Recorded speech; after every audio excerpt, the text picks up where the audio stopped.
Hello everybody, and welcome to Goodman LEGO Creations. I'm Nick Goodman, and thank you for tuning in to my LEGO MOC showcase. Today I have for you a Wild West era inspired diorama.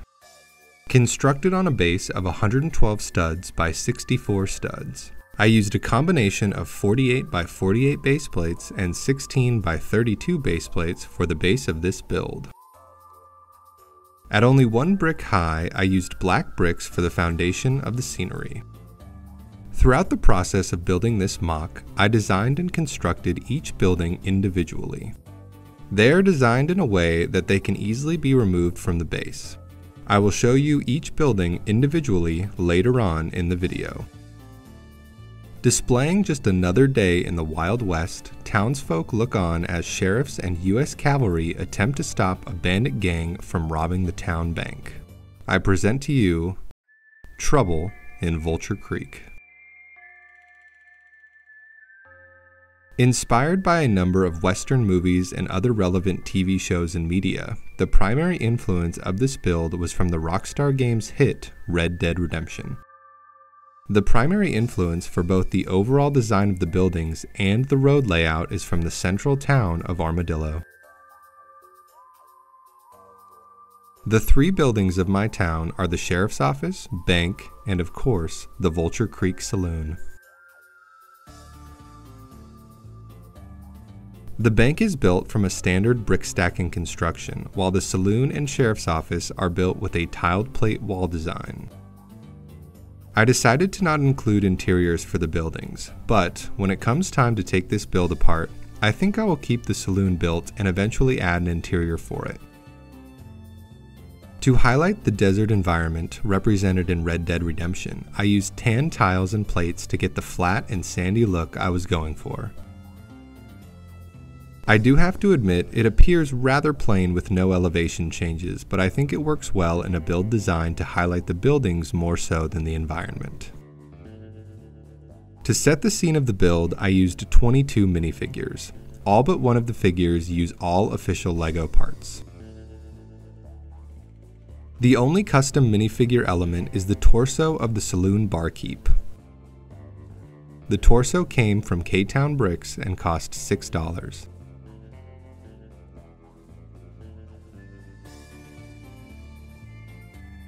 The overwhelming majority of figures came from the Lone Ranger line of sets that came out close to 10 years ago. The variety of cowboy and Wild West getups as well as the U.S. cavalry came from these sets. The other minifigures were essentially fig barfs of figures from other themes, while the sheriff, bandit leader, and prospector came from the CMF line.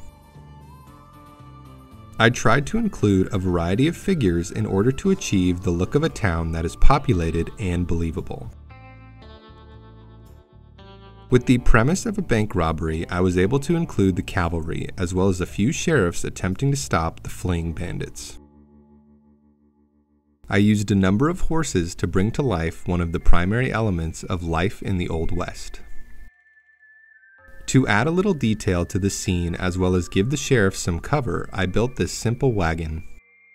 Filled with crates of bottles and other various items, I like how it adds a little depth to the road. As I mentioned earlier, the buildings are removable and the only real structures attached to the base itself are the horse tie-up posts. I used a very simple technique to achieve the look, but I really like how they turned out, so I included them in front of both the saloon and sheriff's office. Now that we've gone over the scene itself, let's get to the buildings. The first building here is my favorite of the three. This is my Vulture Creek Saloon. As I was basing this build on Armadillo, I decided to go for the corner saloon layout, and despite the difficulties of its design, I really like how it turned out. Using brown bricks and plates to create a framework, each wall is built using dark orange 1x2 tiles attached to plate foundations. The inside is a mess of every color brick, reinforcing whatever I could. The building is 27 studs long by 27 studs wide and measures 16 bricks tall. I used a simple window technique of transparent parts and brown plates to get that frame I was going for. They simply slide into place and are only held in with tension, so they tend to slide out when I move the build around. In order to not only create a backstop for the windows, but also hide the unfinished interior, I simply stacked 1x4 black bricks to create a shadowed look. To create the triangular corner sections of both the lower porch and balcony, I used hinged plates. The angled plates I used to create these sections of the porch left gaps, as you can see here. The door I built is very simple and sadly does not function, but for its purpose I feel it reflects the generic saloon door we have all seen swing back and forth 1,000 times in the movies. To add a little life to the building, I used the wanted poster from the CMF sheriff and stuck it to one of the posts holding up the balcony. It is held on by a simple studded brick and I feel like it fits quite well with the building. As for the minifigures inhabiting this building, I have a few high rollers occupying the balcony while a disgruntled gambler settles a score with another patron on the front steps. On the side of the building, I have what I imagine to be an off-duty law enforcement officer rushing towards the sound of gunfire coming from the bank. Onto the bank, I used a standard stacked brick design for this building, which is my personal preference when it comes to structures, as it leaves a lot of opportunity for texture. Not to mention, it is far more sturdy than tiled plate walls. I decided to go for a Southwest Adobe style for this building, using the primary color of white highlighted by the exposed dark tan brick beneath it. This building is 24 studs wide by 24 studs long and is 10 bricks tall.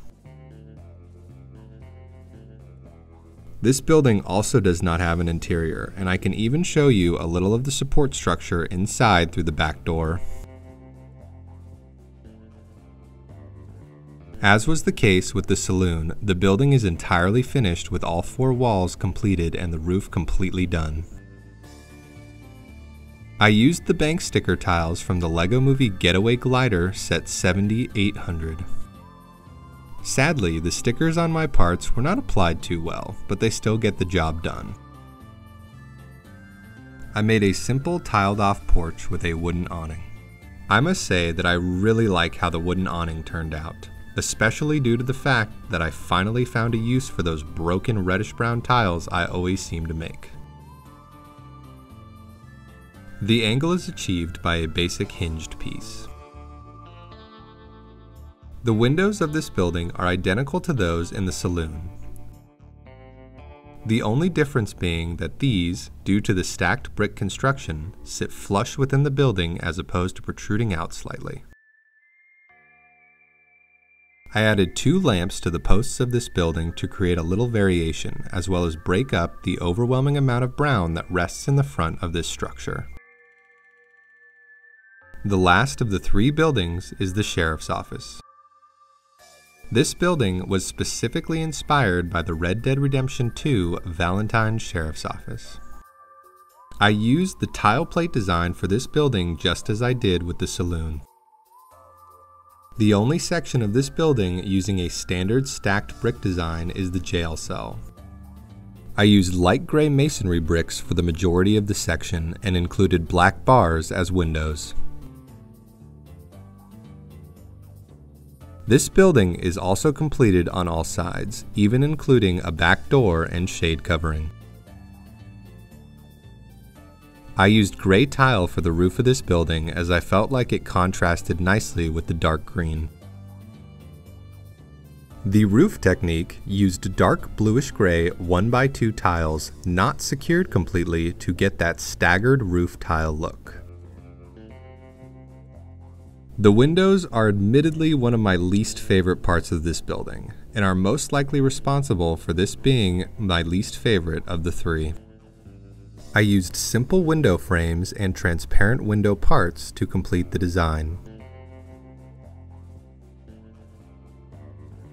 Due to the fact that I only had a collection of 1x4 dark green tiles to work with, I was unable to include any shutters or details without shifting the direction of the tiles, which I felt threw off the look I was going for. As I did with the other three buildings, I included a small porch. Overall, I am very proud of the build I have been able to showcase for you all today. Personally, I am rather inexperienced with designing LEGO buildings, and I am quite satisfied with the variety of structures I managed to build. I feel that they all sit comfortably with one another and form a rather believable main street of a frontier town. I hope you enjoyed checking out this build as much as I enjoyed making it. If you liked the video, I would so greatly appreciate you hitting that like button and would love to hear your thoughts in the comment section below. If you enjoy this type of content and would like to see more, hit that subscribe button to help me grow this channel. Thank you so much for watching, and I will catch you in the next video.